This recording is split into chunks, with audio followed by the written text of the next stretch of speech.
اس پر کہ جس نے فضل کے موتی بکھیرے ہیں، سلام اس پر پروں کو جس نے فرمایا کہ میرے ہیں۔ اللهم صل على محمد وعلى آل محمد كما صليت على إبراهيم وعلى آل إبراهيم إنك حميد مجيد اللهم بارك على محمد وعلى آل محمد كما باركت على إبراهيم وعلى آل إبراهيم إنك حميد مجيد۔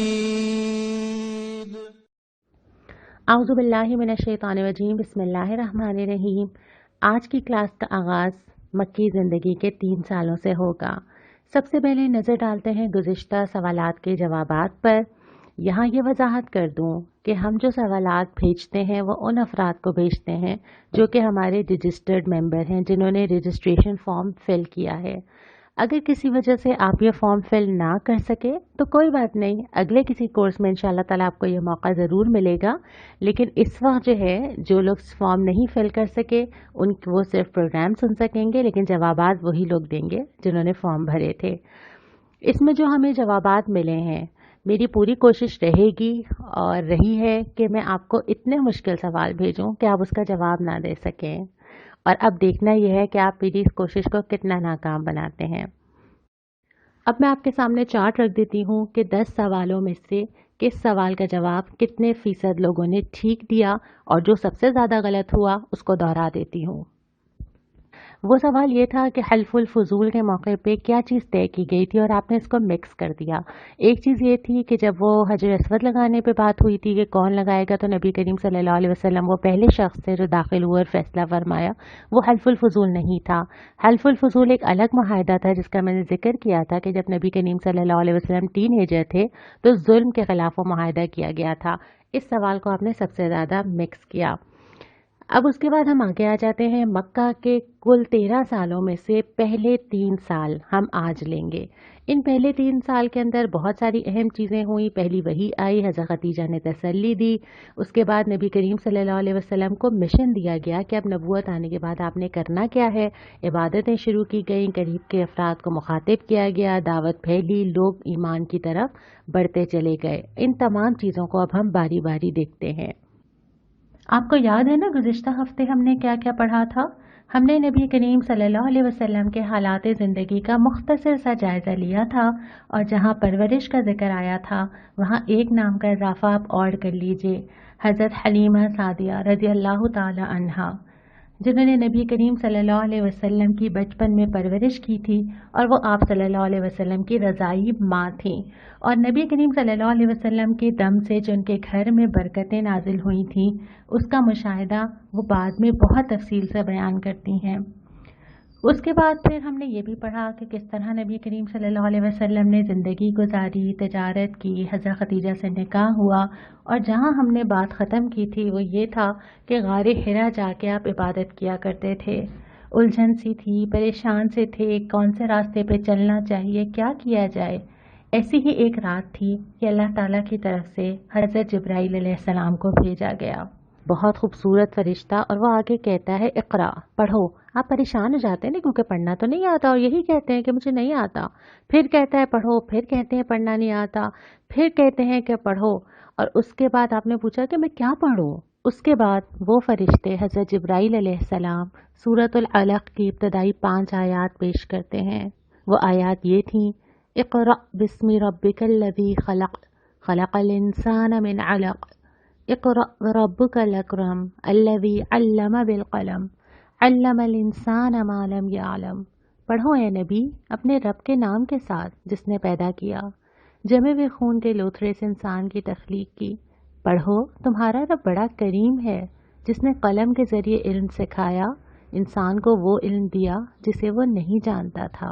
اس کے ذریعے اللہ تعالیٰ نے یہ ہدایت فرمائی ہے کہ اصل میں جو سکھانے والا، پڑھانے والا، بتانے والا ہے وہ ہے جس نے تمہیں پیدا کیا۔ یہ پہلا سبق تھا جو دیا گیا۔ یہ سننے کے بعد نبی کریم صلی اللہ علیہ وسلم کے اوپر خوف طاری ہوا، ہیبت طاری ہوئی، اور آپ گھر آئے اور آپ کپ کپا رہے تھے اس وقت۔ اور حضرت خدیجہ رضی اللہ تعالی عنہا جب انہوں نے نبی کریم صلی اللہ علیہ وسلم کی یہ صورتحال دیکھی تو معلوم کیا کہ کیا ہوا۔ آپ صلی اللہ علیہ وسلم نے فرمایا کہ مجھے اپنے بارے میں ڈر ہے، مجھے خوف محسوس ہو رہا ہے۔ تو جن الفاظ میں حضرت خدیجہ نے تسلی دی آپ اس کو قرآن سے ریلیٹ کیجئے۔ ہم نے قرآن میں، حدیث میں بار بار یہ بات پڑھی ہے کہ جو انسان دوسرے انسانوں کے ساتھ خیر خواہ ہوتا ہے، اللہ تعالیٰ اس کے کاموں کا ذمہ لے لیتا ہے۔ دوسروں کو کھلاتا ہے، اللہ اس کو کھلائے گا۔ دوسروں کے ساتھ آسانیاں فراہم کرے گا، اللہ تعالیٰ اس کو آسانی دے گا۔ دوسروں پہ خرچ کرے گا، اللہ اس کے مال میں برکت دے گا۔ اور حضرت خدیجہ کا یہ کیسا وزڈم تھا کہ حضرت خدیجہ نے تسلی بھی یہ نہیں دی کہ آپ تو اتنی عبادت کرتے ہیں، تسلی یہ دی کہ آپ تو حقوق العباد ادا کرتے ہیں، اللہ تعالیٰ آپ کو رسوا نہیں کرے گا۔ آپ سچ بولتے ہیں، صلہ رحمی، امانتیں، مجبوروں کو سہارا، مہمانوں کی تواضع، حق کی مدد، یہ ساری چیزیں مینشن کی ہیں حضرت خدیجہ نے کہ جب آپ اللہ کے بندوں کے ساتھ اتنا اچھا تعلق رکھتے ہیں، اللہ تعالیٰ آپ کو رسوا نہیں کرے گا۔ اور یہ پیغام ہمیں بھی سمجھنا چاہیے۔ اللہ کے بندوں کے ساتھ ہمارا تعلق ہوگا نا تو اللہ تعالیٰ ہمارا بہت سارے کاموں کا ذمہ لے لے گا جس کے لیے ہم دن رات دعائیں مانگتے ہیں۔ اگر میرے گھر میں رزق آتا ہے اور اس میں 4 لوگوں کا حصہ ہے نا تو اللہ تعالیٰ وہ رزق نہیں روکتا ہے، کیونکہ وہ ایک کا نہیں رکے گا، وہ 5 لوگوں کا رکے گا۔ پھر اگر میں دوسروں کے لیے آسانیاں فراہم کروں گی کسی بھی طرح، چاہے وہ مشورہ ہو، چاہے وہ مدد ہو، چاہے وہ محبت ہو، چاہے وہ ضرورت میں کام آنا ہو، چاہے اس کی عزت کا تحفظ ہو، چاہے اس کی تعریف کرنا ہو، اللہ تعالیٰ نے بشارت دی ہے۔ یہ حدیث کے الفاظ ہیں کہ اللہ تعالیٰ اس شخص کے لیے آسانی فراہم کرے گا جو لوگوں کے لیے آسانیاں فراہم کرتا ہے۔ یہی تسلی حضرت خدیجہ نے بھی دی۔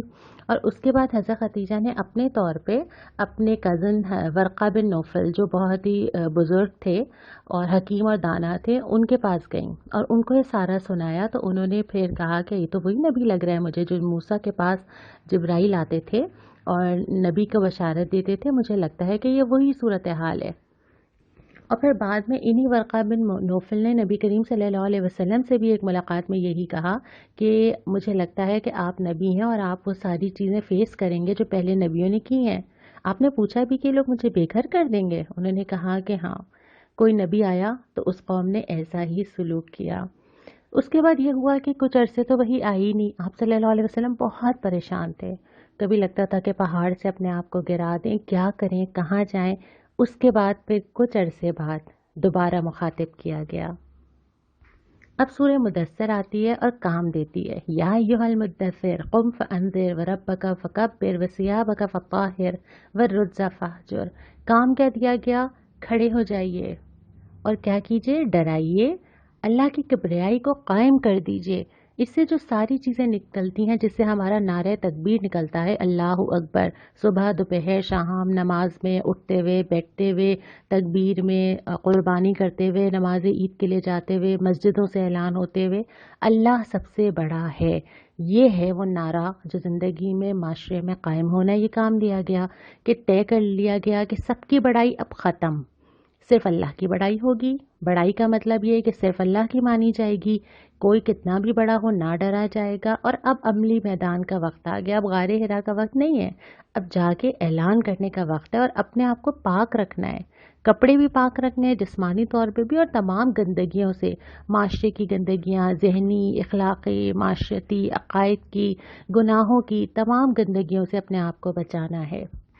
اور یہ مشن یا پیغام نبی کریم صلی اللہ علیہ وسلم اور پھر آج میں اور آپ بھی اس کا مخاطب ہیں، کیونکہ اب تو کسی نبی نے نہیں آنا۔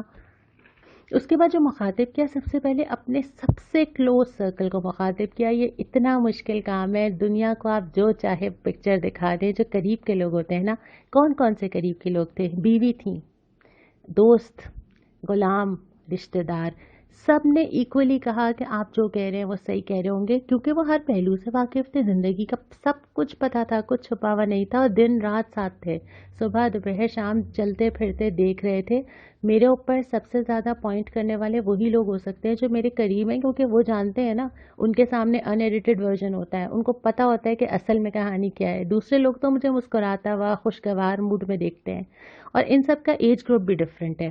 حضرت خدیجہ عمر میں زیادہ ہے، حضرت ابو بکر برابر کے ہیں، حضرت زید معاشرتی لحاظ سے اگرچہ نبی کریم صلی اللہ علیہ وسلم نے ایسا کبھی تعلق نہیں رکھا، لیکن وہ حضرت خدیجہ نے غلام لیے تھے، اور حضرت علی جو قریبی سرکل رشتہ داروں میں سے تھے، ہر دائرہ کہہ رہا ہے کہ آپ بالکل ٹھیک کہہ رہے ہیں، یقیناً اور فوراً کہہ رہا ہے، سوچنے کا ٹائم بھی نہیں لے رہا۔ لیکن ایک بات بہت انٹرسٹنگ ہے، حضرت علی سے جب نبی کریم صلی اللہ علیہ وسلم نے دعوت دی تو انہوں نے کہا کہ مجھے سوچنا ہے، میں مشورہ کرنا چاہتا ہوں۔ آپ صلی اللہ علیہ وسلم نے کہا اچھا ٹھیک ہے تو مشورہ کر لو، اور اگلے دن آ کے انہوں نے کہا کہ نہیں میں شامل ہونا چاہتا ہوں۔ لیکن سب سے اس میں انٹرسٹنگ بات کیا ہے کہ حضرت علی 10 سال کے تھے۔ میں تو چاہوں گی کہ 10 سال 12 سال کے بچے کویسچن بھی نہ کریں مجھ سے، ٹائم، سوال، سوچنا، لیکن آپ صلی اللہ علیہ وسلم نے ٹائم دیا، اس 10 سال کے بچے کو بھی ٹائم دیا، کیونکہ شعوری طور پہ آنے والا شخص بہت قیمتی ہوتا ہے۔ اس مشن کو دینے کے بعد بھی پھر حضرت جبرائیل نے عبادت کرنا سکھائی، وضو کا طریقہ خود سکھایا، آپ صلی اللہ علیہ وسلم نے اس کو سیکھا، پھر نماز پڑھنی سکھائی، آپ صلی اللہ علیہ وسلم نے حضرت خدیجہ کو سکھائی، اور پھر یہ نماز اور عبادت کا سلسلہ یوں جاری ہوا۔ ایک دفعہ حضرت ابو طالب، ہم نے پچھلی کلاس میں ذکر سنا تھا نا کہ نبی کریم صلی اللہ علیہ وسلم کی کفالت کی تھی چچا نے دیکھا کہ عبادت کر رہے ہیں، انہوں نے پوچھا یہ تم لوگ کیا کر رہے ہو؟ اپنے بیٹے سے بھی پوچھا حضرت علی سے جو اس وقت عبادت کر رہے تھے کہ کیا کر رہے ہو؟ انہوں نے بتایا کہ میں ایمان لیا۔ انہوں نے کہا اچھا میں جانتا تو نہیں ہوں، میں دین تو اپنا نہیں چھوڑوں گا، لیکن یہ جو کہہ رہے ہیں نا محمد صلی اللہ علیہ وسلم ٹھیک ہی کہہ رہے ہوں گے، تم کرو جو یہ کہہ رہے ہیں۔ اور صرف ایک وقت کی نماز جو اس وقت رائج تھی قریش میں بھی، وہ چاشت کی تھی، حرم میں ہوتی تھی، تو آپ صلی اللہ علیہ وسلم بھی ادا کیا کرتے تھے جا کر۔ اس کے بعد پھر خفیہ دعوت کا ایک فیز تھا، مسلمانوں کی تعداد میں اضافہ ہوتا چلا گیا، اور یہ وہ اضافہ تھا جب بھی کوئی ایسوسیشن نہیں بنی، کوئی اناؤنسمنٹ نہیں ہوئی، لیکن خیر اٹریکٹ کرتا ہے۔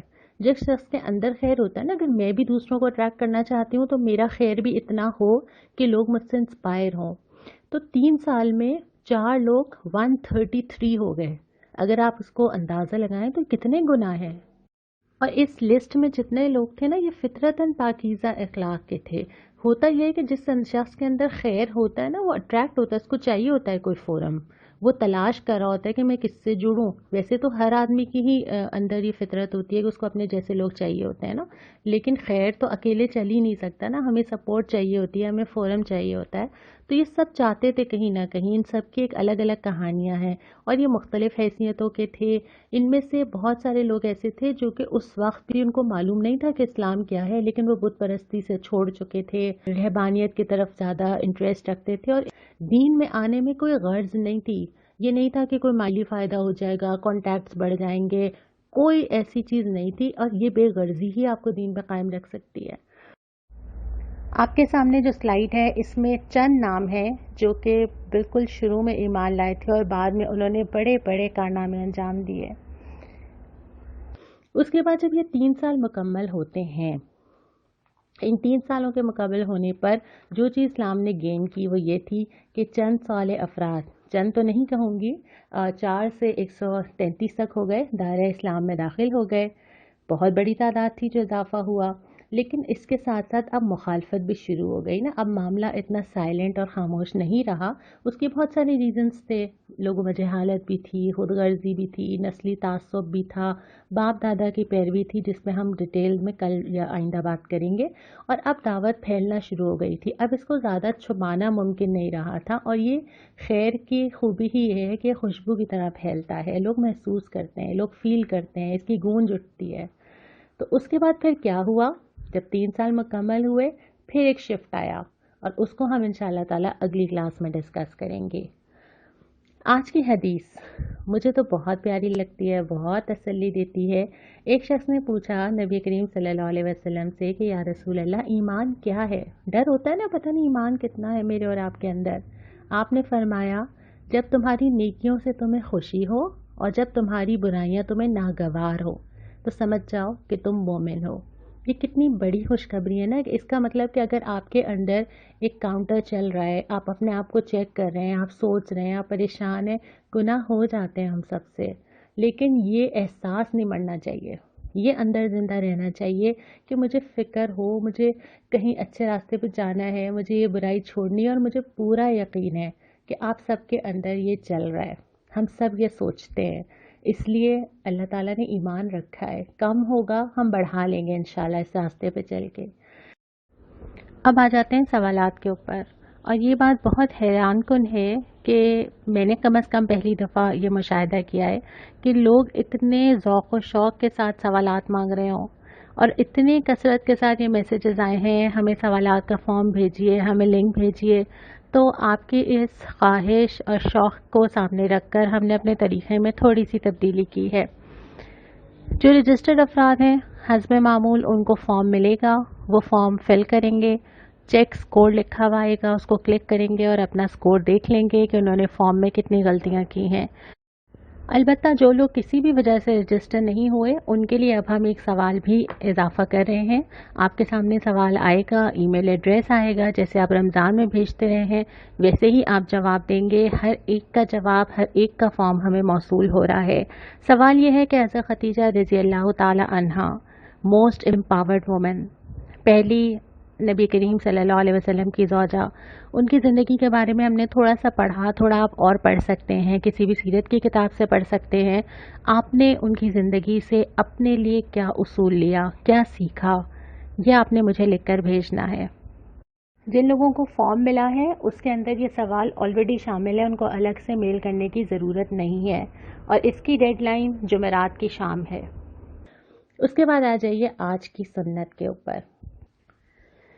سنت میں نے وہ واقعہ لیا ہے کہ حضرت علی سے کسی نے پوچھا کہ آپ رسول اللہ صلی اللہ علیہ وسلم کو ڈسکرائب کیجئے نا، کچھ تو بتائیے ان کے بارے میں۔ بہت لمبی سے آئندہ بھی اس سے میں لوں گی کچھ نہ کچھ، لیکن اس کا ایک حصہ میں نے لیا ہے کہ انہوں نے بتایا کہ نبی کریم صلی اللہ علیہ وسلم نے اپنے آپ سے 3 چیزیں دور کر دی تھیں، اور یہ تو ٹوٹلی میرے ہاتھ میں نا اپنے اوپر کام کرنا۔ 3 چیزیں کیا تھیں؟ نمبر 1 بحث و مباحثہ۔ اب آپ اس بحث و مباحثے کو کچھ بھی سمجھ لیجیے، چاہے وہ ہم ویسے زبانی کریں یا ہم سوشل میڈیا پہ کریں یا ہم واٹس ایپ پہ کریں، کسی بھی طرح کریں۔ نمبر 2 ضرورت سے زیادہ بات کرنا، جتنا زبان کے نکلے ہوئے ہر لفظ کا حساب تو ہمیں دینا ہی ہے۔ تیسرا یہ کہ جو بات ہمارے مطلب کی نہ ہو اس میں پڑھنا۔ یہ 3 چیزیں ہمیں پریکٹس کرنی ہے کہ صرف انہی چیزوں میں انوالو ہونا ہے جن کا فائدہ ہو، جن سے مجھے واقعتاً کنسرن ہو، جن سے میں کچھ بہتری لا سکتی ہوں، کچھ بدل سکتی ہوں۔ کسی غیر متعلقہ چیز میں نہ بولنا، نہ پڑھنا، نہ وقت ضائع کرنا۔ یہ ہمارا انشاءاللہ تعالیٰ اس ہفتے کا ٹاسک ہے، ہم کوشش کریں گے۔ مجھے پورا یقین ہے کہ آپ نے پچھلے ہفتے بہت سلام کیے ہوں گے، اور میں بہت گمان رکھتی ہوں کہ اس سنت پہ عمل کر کے بہت سارا ثواب حاصل کیا ہوگا۔ اب انشاءاللہ اس ہفتے ہم اس ذریعے سے حاصل کریں گے۔ 3 سال مکہ کے ہم نے مکمل کیے، 4تھے سال سے اگلی کلاس میں آغاز ہوگا۔ السلام علیکم ورحمۃ اللہ۔ سلام اس پر کہ جس کے گھر میں چاندی تھی نہ سونا تھا، سلام اس پر